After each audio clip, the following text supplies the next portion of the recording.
बहू के हाथ। घर की बहू शीना को इस बात का बड़ा घमंड था कि जिस काम में वो हाथ डालती थी वो काम अच्छा हो ही जाता है। शीना की हर बात में हाथ का इस्तेमाल जरूर होता था। एक दिन शीना का पति आकाश उससे कहता है, कल जो वो भिंडी बनाई थी ना तुमने, वाह वाह वाह वाह, मजे आ गए। मैंने अपने हाथों से बनाई थी। मेरे हाथों में वैसे भी जादू है, जिस चीज को छू लेती हूँ सोना बन जाती है। अब ये थोड़ा ज्यादा हो रहा है। मतलब अगर हर चीज को छू के सोना ही बना देती हो तुम, तो हमारे नाम के पीछे भी अंबानी लगा देते हम। चुप रहो, मुंह पे हाथ रख लो, कुछ भी बोलते रहते हो। शीना की सास बगिया से पूजा के लिए फूल चुन रही थी। सुंदर, अति सुंदर, कितने प्यारे गुलाब के फूल हैं। भगवान जी खुश हो जाएंगे। मैंने अपने हाथों से जो पौधा लगाया था, मेरे हाथों की कोई भी चीज बेकार नहीं जाती। हाँ बेटा, सही कह रही है। इसीलिए तो तुम्हारे पिताजी से मैंने अपने बेटे के लिए तुम्हारा हाथ मांगा था। और उन्होंने हाथों हाथ में मेरा हाथ आपकी बेटी के हाथ में दे भी दिया था। हाँ बेटा, वो तो है, पर मुझे ये बता, तू ये हर बात में हाथ क्यों बीच में लेकर आती है? माँ जी, पंडित जी ने हाथ मेरा देखकर नैनीताल में कहा था कि मेरे हाथ जगन्नाथ हैं, मेरे हाथों से कभी कोई काम नहीं बिगड़ेगा। तो मेरे हाथों की तारीफ तो मुझे करनी पड़ेगी ना। हाँ हाँ, ठीक ही कह रही हो वैसे। तो मिलाओ हाथ इसी बात पर।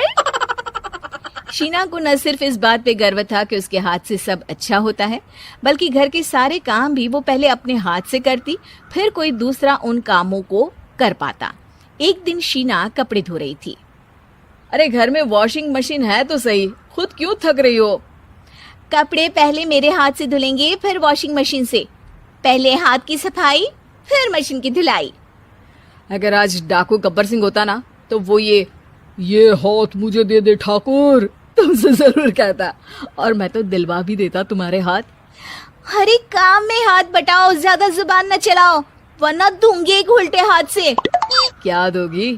कपड़े दूंगी, लो निचोड़ो। ऐसे ही एक दिन, अरे बहू, ये सोफे पर चढ़कर हाथ से पंखा क्यों घुमा रही हो? माँ जी, क्योंकि मेरे हाथ से घूमेगा तो ज्यादा अच्छे से हवा देगा। अरे बेटा, फिर तो तुम गाड़ी का पहिया भी हाथ से घुमा के मायके जाया करो।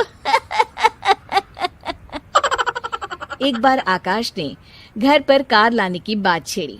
माँ, सोच रहा हूँ कि एक कार लेकर आता हूँ। ले ले बेटा, क्यों नहीं? अरे पैसे हो तो हवाई जहाज भी ले लेना। हाँ, पैसा तो हाथ का मेल है, ले लेते हैं। इस हाथ पैसे देंगी, उस हाथ कार ले लेंगी।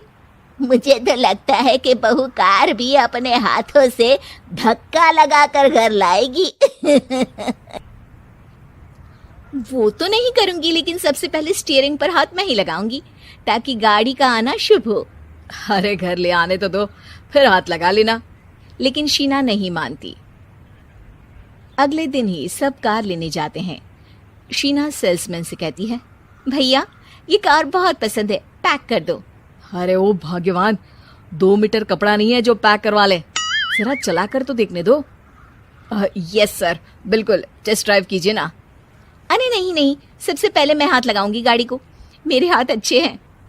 अरे यार, हाथ तो मैं भी धोता ही हूँ, और आजकल तो सैनिटाइजर से भी धोता हूँ। मेरे काम में हाथ ना अड़ाओ। अरे टांग ना अड़ा होता है भाग्यवान, हाथ नहीं। शीना ड्राइविंग सीट पर बैठ जाती है और आकाश उसे गाड़ी के फंक्शंस समझाता है। देखो शीना, ध्यान रखना, ये है स्टीयरिंग, इससे राइट लेफ्ट जाएंगे। ये है एक्सेलरेटर, इससे स्पीड कंट्रोल कर सकते हैं। और उसी के पास में है ब्रेक, जो तुम्हारी जुबान में शायद मिसिंग है। ठीक है, ज्यादा भी सिखाने की जरूरत नहीं है। मेरी माँ तो कहती है कि मैं अगर अपनी शुभ हाथ लगा दूं तो जग घूम जाए। तो ये स्टीयरिंग क्या चीज है? शीना गाड़ी स्टार्ट कर देती है और स्टीयरिंग को घुमाते हुए एक्सेलरेटर पर धीरे से पैर रखती है और शोरूम के बाहर के एरिया में ही गाड़ी घूमने लगती है, जहाँ दूसरी गाड़ियां भी रखी हैं। देखा मेरे हाथों का कमाल। अब ब्रेक दबा दो, आगे गाड़ी है। शीना आगे गाड़ी देखकर घबरा जाती है और पाँव गलती से एक्सीलरेटर पर पड़ जाता है। कार आगे खड़ी एक बड़ी गाड़ी में घुस जाती है। दोनों कार से उतरते हैं। सेल्समैन भागते हुए आता है। अरे 7 लाख की गाड़ी खरीदने आए थे और 15 लाख की गाड़ी ठोक दी। Oh my God. आकाश की माँ, आकाश और शीना घबरा जाते हैं। इतना सारा पैसा कहाँ से आएगा? तभी वहां मैनेजर भी आ जाता है। पूरा माजरा समझता है। अरे टेंशन मत लीजिए, गाड़ियों का इंश्योरेंस था। आप जो कार लेने आए थे वही खरीद लीजिए। पर मैडम, जब तक आप सीख ना ले तब तक गाड़ी मत चलाइएगा।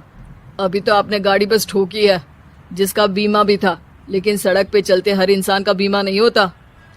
अरे मेरे हाथों से छुप भी गया ना तो उसकी जिंदगी बन जाएगी, और अगर चला भी गया तो स्वर्ग ही पाएगा। मैनेजर साहब, मेरे हाथ में कोई दिक्कत नहीं है, वो तो बस पाँव गलत जगह पर चला गया था। शीना की बात सुनकर आकाश अपना सर पीटता है और उसकी सास अपने हाथ से खुद का मुंह छिपा लेती है और मैनेजर हाथ जोड़कर माफी मांग लेता है।